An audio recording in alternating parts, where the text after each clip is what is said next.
Thank you guys so much for joining us. Before we bring out our talented group of writers and actors, we're going to watch the trailer for Apple TV's Extrapolations.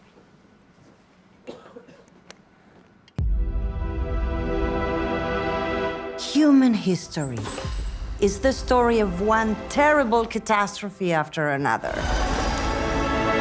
I, for once, would love to wake up magically in a better world. What makes you think the world's going to get better? Today, people get their energy from the sun. Humans have set foot on Mars. Cancer has been defeated. And yet, for every question answered, another one appears. Here's what you need to know about global warmings. It will all go to shit at the end of the century. We'll be dead. We'll have to miss it. But we'll be smiling in gold-plated coffins. This is not the life that I envisioned it to be. A man whose house is on fire is incredibly easy to negotiate with. We cannot give up and go home for one simple reason. We already are home. This is our only home. I think it helps to look at climate change like a bear. The whole planet's been wrestling with the bear for decades. So far, the bear's been kicking our ass. What if we were able to develop technology that would allow us to survive, maybe even thrive? You don't know what's going to happen. It won't go the way you want. It never does. I remember being happy. But what about now? Are you happy now? Are we bad people? Stop being angry about the past. The future is now.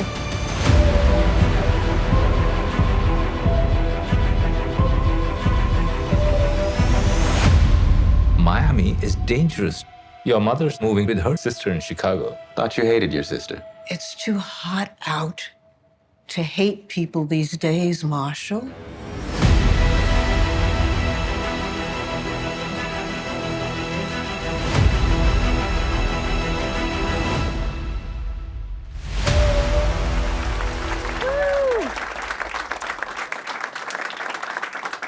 Okay, now let's bring out our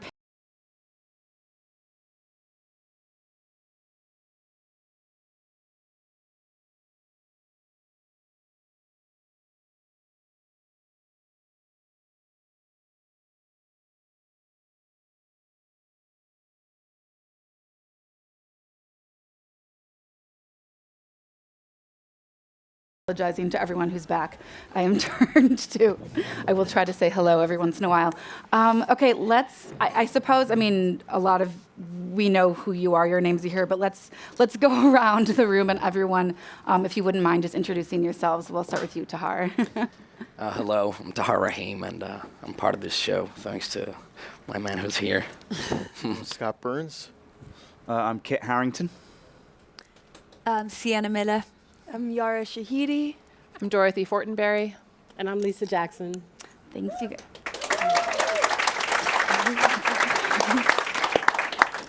I suppose we should start with Scott, and as this is, I mean, the brainchild of many, but yours especially, and it feels sort of impossible to ask you about the origin story of this show without connecting it to an inconvenient truth, not to kind of put words or an origin story into your mouth, but I have to imagine that this can be traced back to your experience there. But if you could just kind of tell us, when did this start to become something that you felt was necessary to create as a narrative television show? Obviously, An Inconvenient Truth had a big impact on my life. Before that, in all candor, for me, the real beginnings of this was I was an oil spill volunteer in Alaska after the Exxon Valdez, and going up there and seeing what happens when we, let our addiction despoil the wilderness was a big wake-up call to me. I'd always been interested in issues about climate and the environment. And then when I was invited to be a part of An Inconvenient Truth, that was a great experience. And I learned so much. But I think the most important thing I learned is that a documentary can reach some people, but, we live in a world that has a lot of, that loves scripted entertainment. And so as a storyteller, this was what I can do. And fortunately, I got all of these really nice people to help. And how did you, and maybe Dorothy, this is for you, I'm kind of curious, you're the writer on the show along with Scott.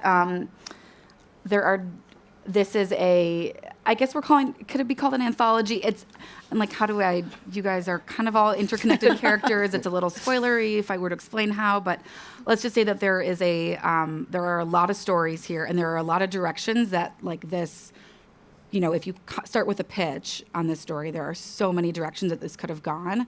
Like, how in the world did you whittle down all of your ideas, or I guess even expand out? Yeah, it was challenging. I think I'm thinking of it as a sort of interconnected, limited series. And there are episodes that stand a little bit more alone, and then some that tie a little bit more together. But I do think it's an 8-episode arc. There's an 8-episode story. Scott and the writer's room, when I joined the project, had already done so much consulting with scientists and climate journalists, and had this list of like a billion possible stories, as you were suggesting.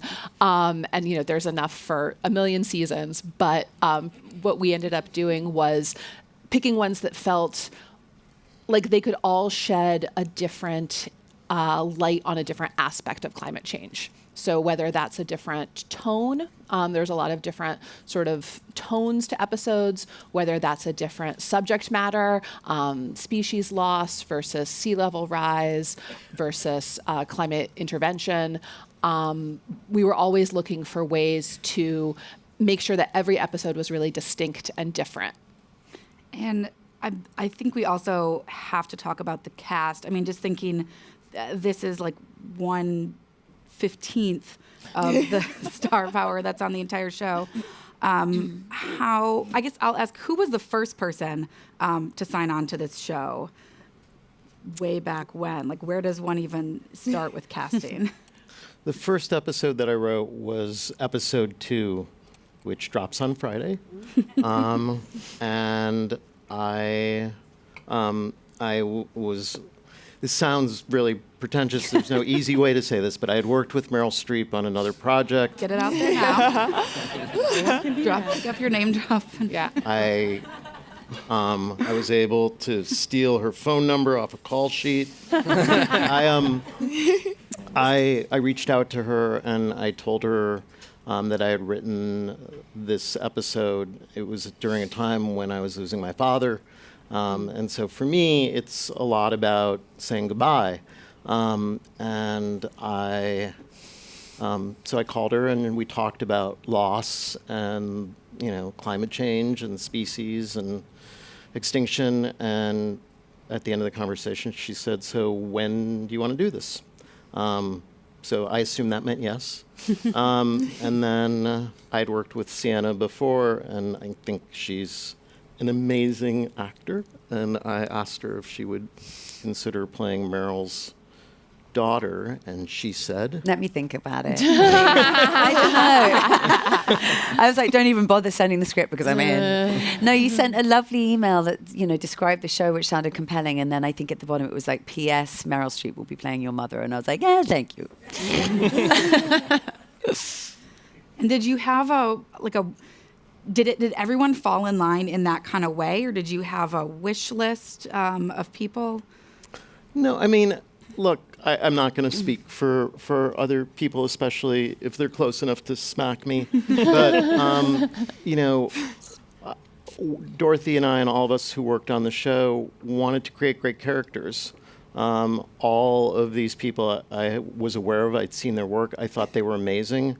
I didn't always know where they stood on the issue, but that wasn't the driver. The driver was, I had seen Tahar and Un Prophet. I had seen Kit. obviously in a very famous TV show.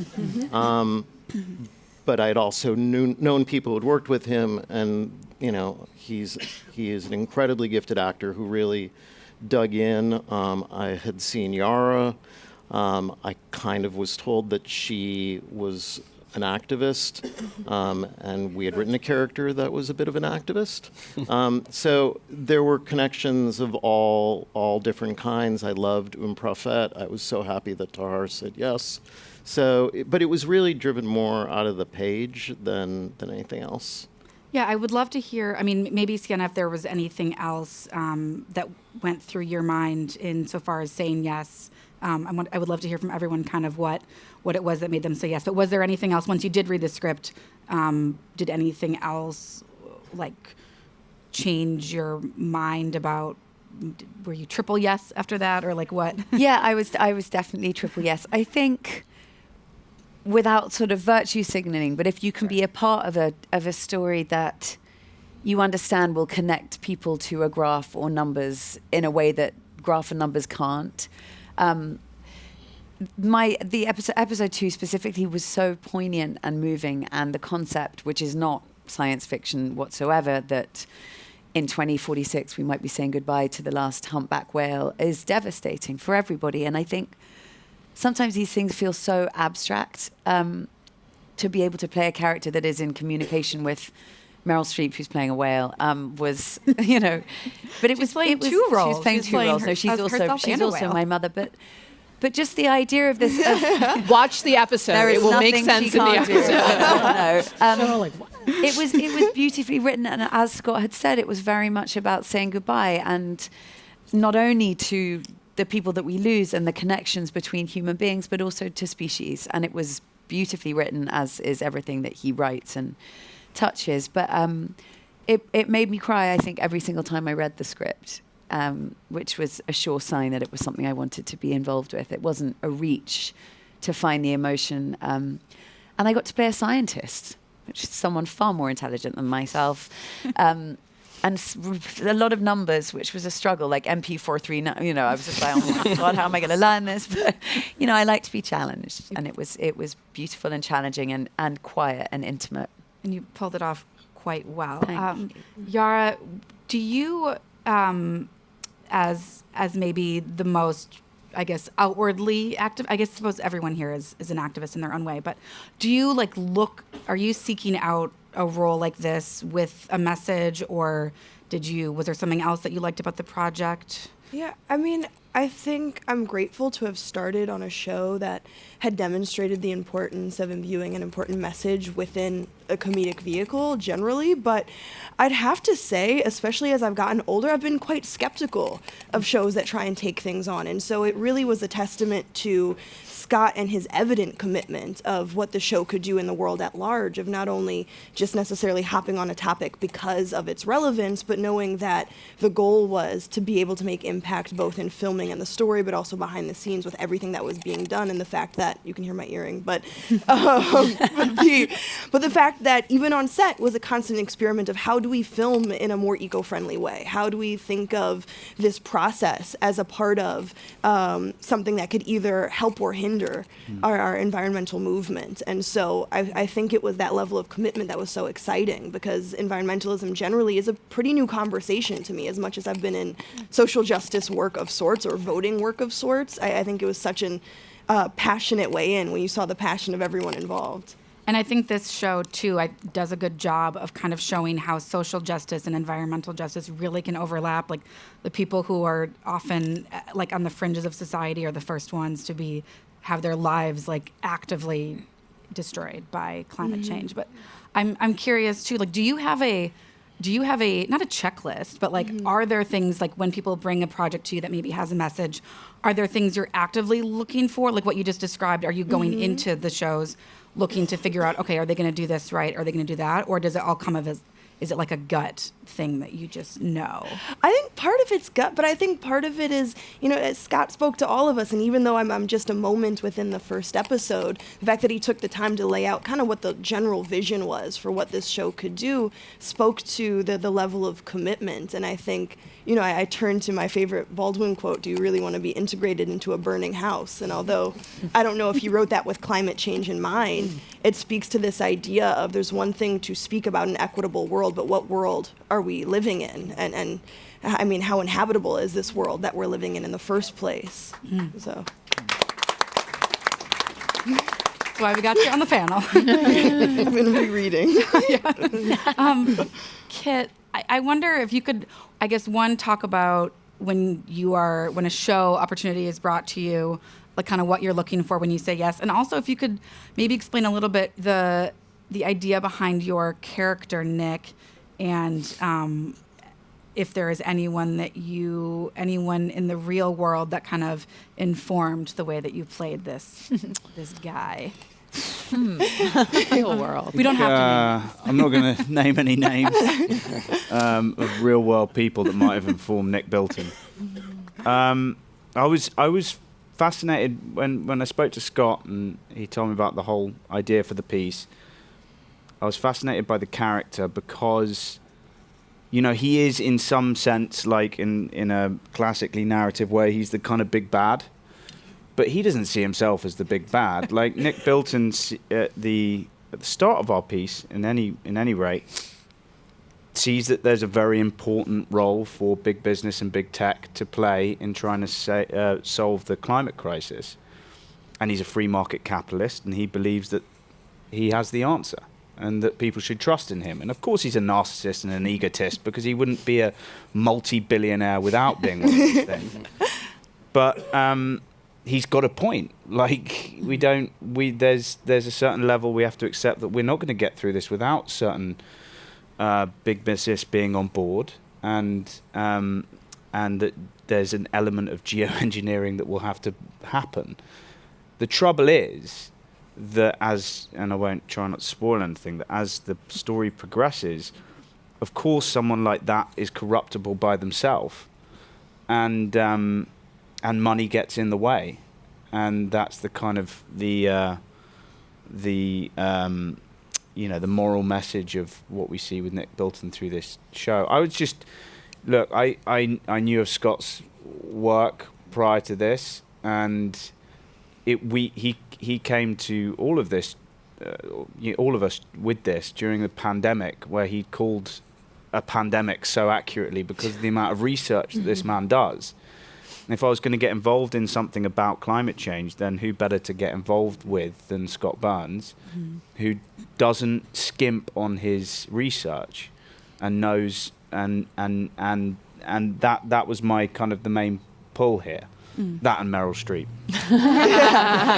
Thing for everybody. I threatened them all with more pandemic if they Or you'll tell Meryl they said no. Yeah. Too, which is equally scary. Tahar, speaking of trying to navigate how to talk about this show without spoiling, I guess like let's say, what can you tell us about why you said yes, and how many episodes in, I guess, can we talk about here? Yeah. But It's pretty simple. When I first read the script, I was approached to play Omar's son, Ezra, in Ep 6. And I haven't read something so compelling in years, so I said yes instantly. And I got involved in projects because of three things, the writing, the part, and the director. And I was a big fan of Scott's work. And the part was so emotional and so challenging that I was like, okay, I want to do it. I was ready to shoot the next day, so excited. And over the course of the process, we've been talking together, and he said, why would you like to play Ezra's father, Omar? I'm like, yeah, why not? And when you come to realize that you can use your skills and what you do, your job, your art, for something that's way bigger and way more important, and we're talking about climate change, I felt useful and privileged to be, to stand behind people who are trying to make a change with what they have. I don't want to say weapons, but skills and what you can do with, what you got. And I learned a lot of things. I was really, concerned about everything, and now I'm even more concerned. And I have 3 kids at home, and I'm trying to, educate them. You can always do something like saving water, recycle, and when in trouble, sometimes you feel like you can't do anything, but you can always choose the lesser of 2 evils. Yeah. Yeah. Yeah, useful is I think a really powerful word here. I feel like, I'm sure I'm not the only one that sometimes in this industry, you can it's 4 a.m., you can't sleep, and you're like, what am I doing? Like, this is so frivolous, and this is a way to channel entertainment and usefulness. But I think something that I'm curious about too is the decision, and I'm not sure which came first, the chicken or the egg situation, but to go on Apple. I mean, there are so many. Maybe Lisa, this is a something for you to answer. Why is Apple TV Plus the correct home for this? Logistically, this is a really a beast of a show, and I imagine that you had a lot of things that you wanted to check off your list of the correct home. And you guys, if this show comes to you, it's a lot to take on. So yeah, what was it? Maybe Lisa, you can talk a little bit about why this was a good partnership. Yeah, it's a great partnership. I think, as I said earlier, it shouldn't just be on Apple TV Plus, right? The whole goal here is we want to see, I think we need more of these stories, and they need to be in lots of places. But, Apple TV, well, let me just talk about Apple. Apple has we've made it our goal that everything we do should be built around our values. And one of our values is the environment. And we've been working on it for well over a decade. And we do it across all of our products. So it's not just iPhone or Mac, it's also our services, and Apple TV Plus being a big one of them. But I think it's also something that either Kit or Scott said, which is Apple is kind of based on this idea that you give people tools and they use those tools to save the world, to change the world, to sort of put their ideas out into the world. And so to me, it sort of is that giant circle of here's a company who's not about trying to fix it, but about trying to give people the knowledge and the power and the empowerment to fix it. And this is, I think it was Scott who told me early on, this is a very human story, which I really, really love. I love the role of women in this story, love the role of men too, but I think all those things just speak to a place where we hope on Apple TV Plus, where we're able to tell those great stories and inspire people to see what they can do. Mm-hmm. And Dorothy and Scott, did you guys have any, what were you looking for? What was on your checklist insofar as a studio or network and a home for the show? Saying yes.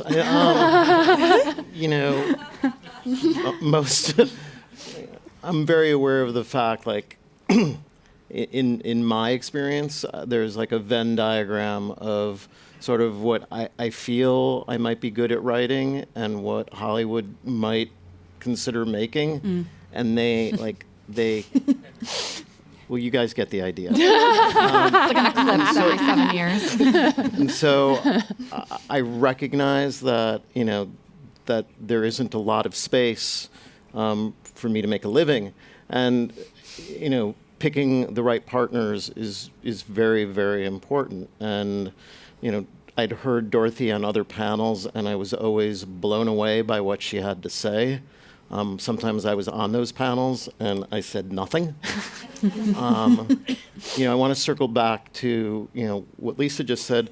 I told Adam McKay, who I'm again, this sounds like a Meryl name-droppy thing, but Adam and I have talked over the years, and I said, I think we're going to get this show made. And he said, great, there should be 10 of these. Why are there 10 hospital shows? Why are there 10 cop shows? Why can't there be 10 different ways of talking about climate change? And So I really hope that if there are people who either okay content and approve it out there and greenlight it or create it, that we have all made it easier for you to go, oh, there's a way of turning your passions into entertainment.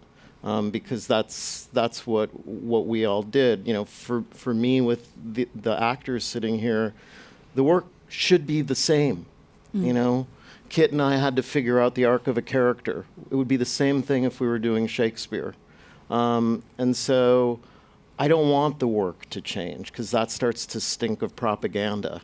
I want it to just be a story about humans and relationships. And like, if we can do that, then we should be able to talk about all of the things we care about, you know, and that goes back to what Yara was saying. Yeah. Another, I think, element of the narrative that really stuck with me was just like how creative you guys were in building out all the other elements of what like the future would look like, the technology, what everyone's lives looked like, what people's jobs were, everything like that, and to maybe go to like a more lighthearted place for a second. I'm curious, with everyone, you're kind of all in different eras. Was there a piece of technology from your storyline that you actually really got a kick out of or really enjoyed or would like to use? You have some crazy. Yeah, Tahar. There's a funny app in the 2060s, something like that, in the episode 6, where you can change the color of your eyes with a watch. Oh. Which was, it was fun. Like blue, red, violet. That was fun. I mean, translating whale song into human language would be fantastic. And it actually is not as remote as... I know, it's mad. As it seems, as it sounds. Yeah. Yeah, that's a pretty good one. Anyone else? I had a prosthetic face. Okay, thank you for bringing that up. That perfect some work done. segue into one of the because so a few people here, you know, are aged up for different parts of the timeline. Kit's character refuses to age, and as such, like a good billionaire, When art imitates life. Tell us, what was that process like? What was the makeup? Thoroughly unpleasant in every sense, and I will not be doing it again. But the idea behind it was, you know, I was in the final episode. I'm something like 65, 70 years old, but I felt that someone like Nicholas Bilton, the one thing you can do is age up and have age makeup. But I felt like he would have done everything not to age, as we see so many tech billionaires not wanting to and pumping huge amounts of money that they could be pumping into stuff like solving the climate crisis into trying not to age. I thought was quite an interesting concept. So we stuck chicken fillets to my face. And it was horrific. Like from the moment they went on in the morning, it's like 9 out of 10 itchy. Oh. For 12 hours. It looked it. Yeah, never again. But I thought it was quite an interesting thing to try.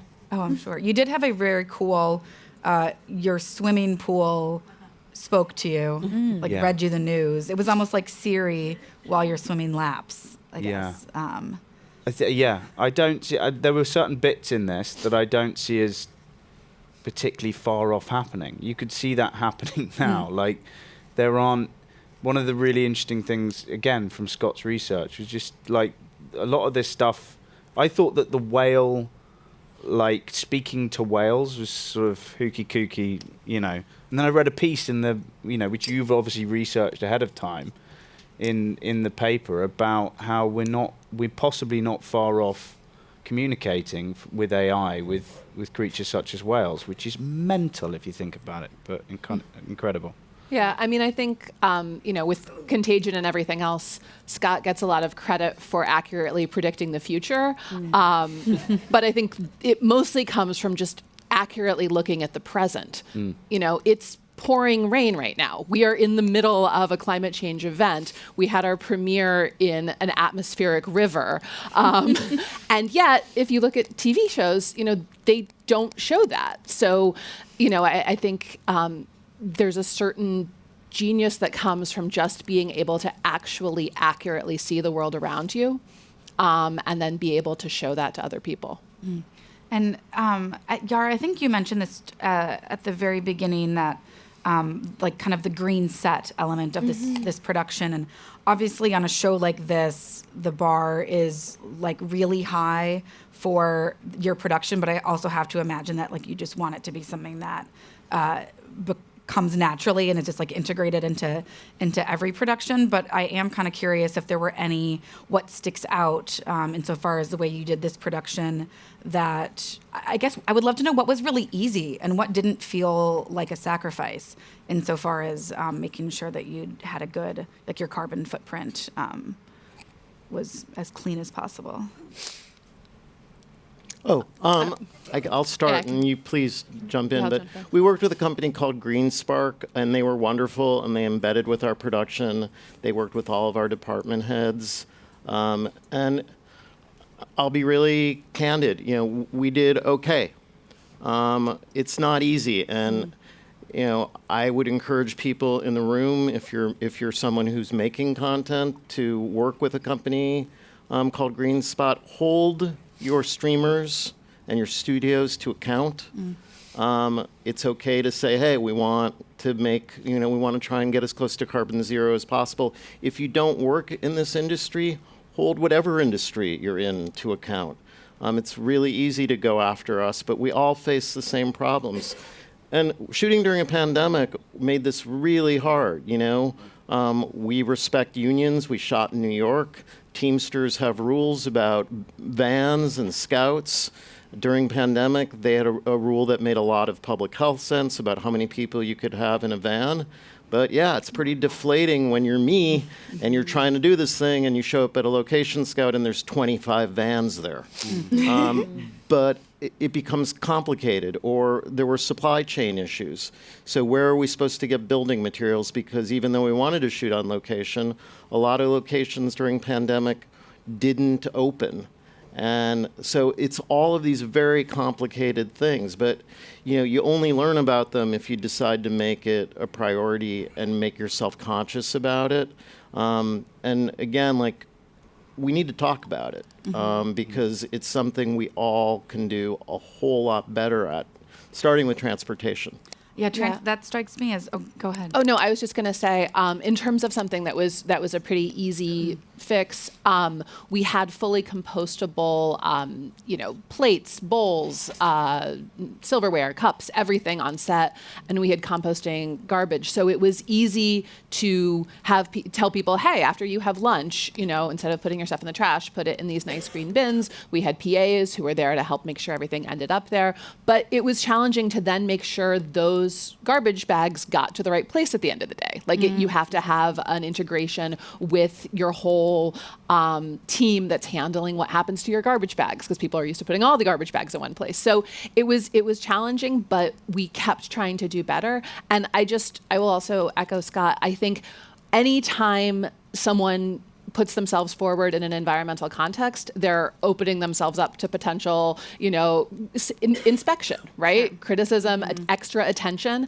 And I appreciate that Apple was willing to say, hey, we care about climate change and we're going to make this climate change show and we're going to invite the, increased scrutiny. I think any company that is trying is going to get attention for trying, and there can be a desire to hide and then not even look like you're trying, because at least then people won't pay attention. So I feel like I appreciate that Apple was willing to put themselves out there. And I think we also were willing to say, this is us trying. This is us working with wardrobe. This is us working with sets. This is us working with everybody. And here's how far we got with our trying. And boy, would it be great to innovate and get even further. Boy, would it be great if we had, battery-powered generators and we never had to use diesel to power something, when we were on location. So there's room to go, but it was exciting to be a part of a group of people who were trying to solve the problem.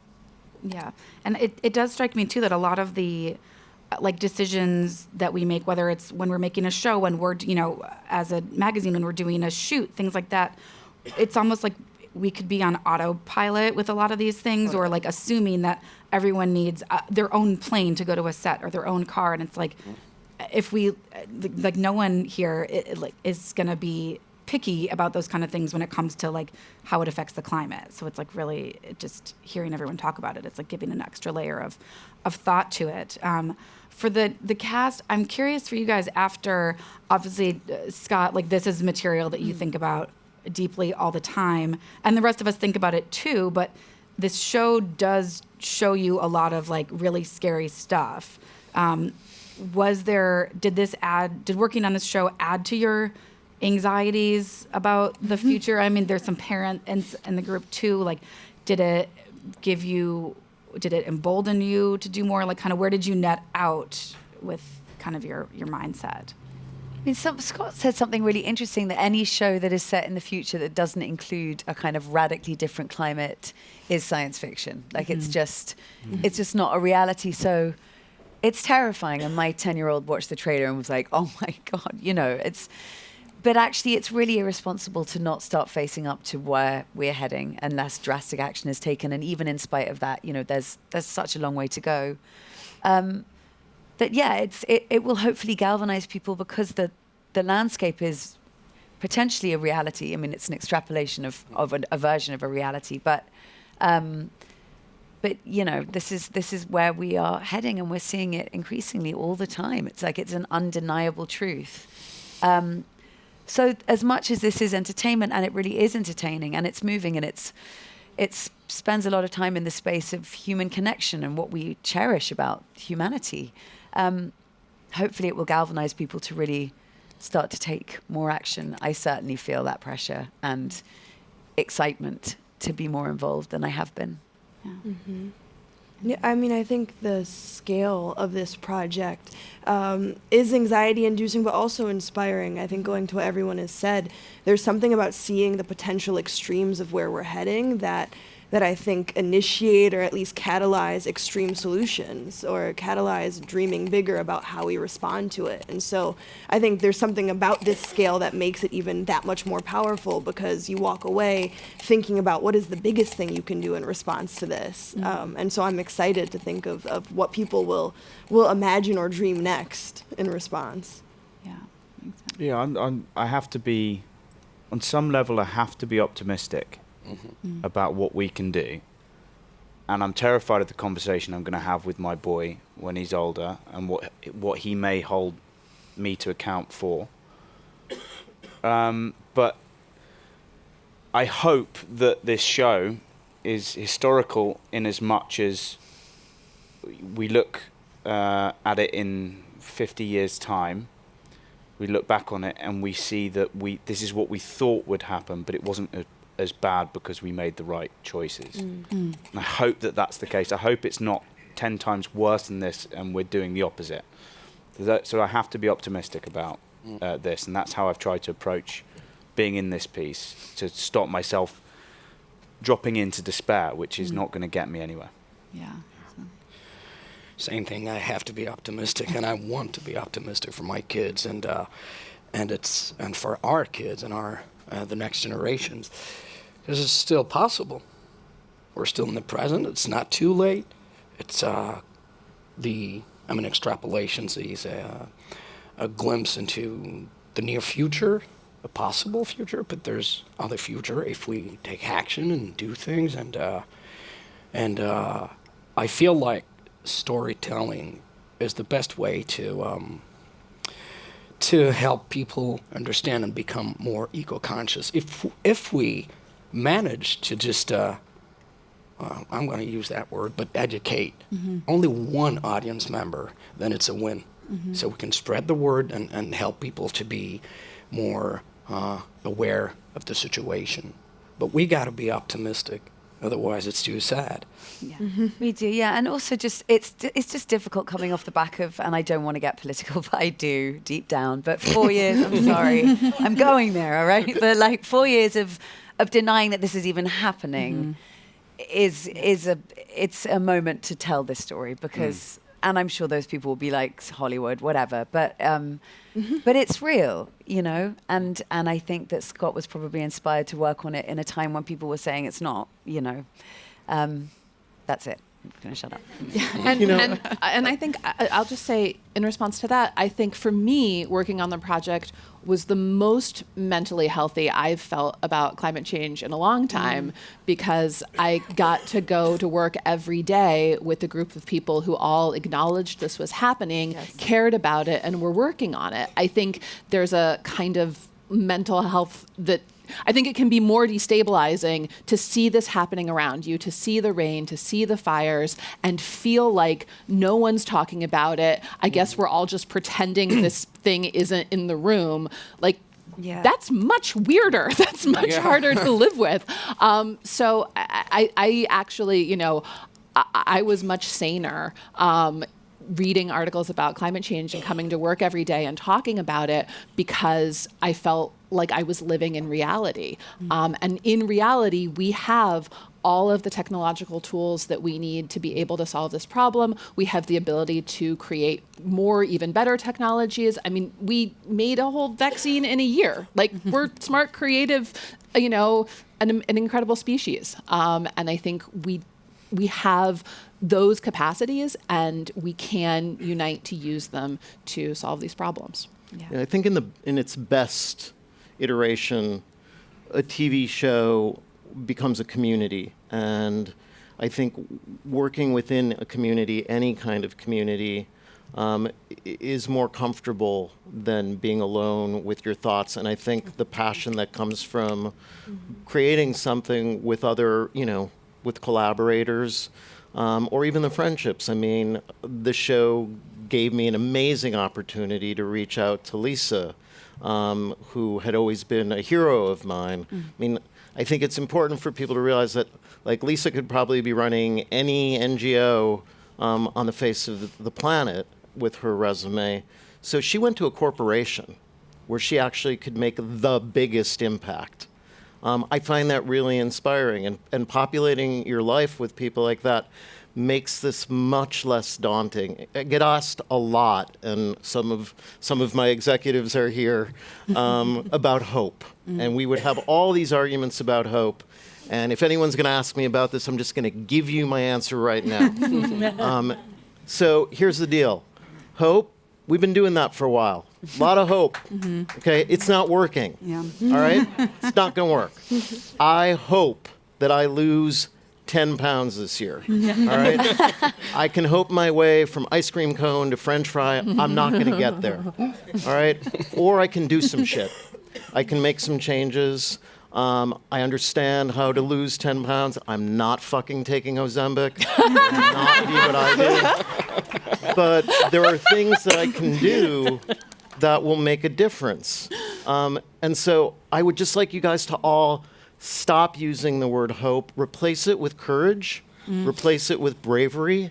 That might get us there. And that works, by the way, whether like you're an activist or you're a content creator, because like that's what you need. That's what your characters can do. It would be boring to watch a character in our show just hope their way through an episode. You know? I think you'll find this entertaining because all of these people did stuff. They do stuff. Sometimes it works, sometimes it doesn't. But you gotta keep doing it, because as one of these people said in the show, like, we can't give up and go home. So, you know, that's where we're at. We already are home, I believe, is not to quote yourself back to. Well, we've long been over time, but this has been really wonderful. I think that's a great sentiment to end it on. Hopefully no one in here is, you know, has their script with a character just hoping for 10 episodes. If so, time to scribble some notes. But thank you guys all so much for joining us and for making this great show, which will be out on Friday. What day is it today? Wednesday? On Friday, the 17th. First 3 episodes Friday, and then 1 a week. And we will have a very cool special announcement around our finale, which is Earth Day. Oh, fabulous. Thank you guys so much. Thank you. Hey.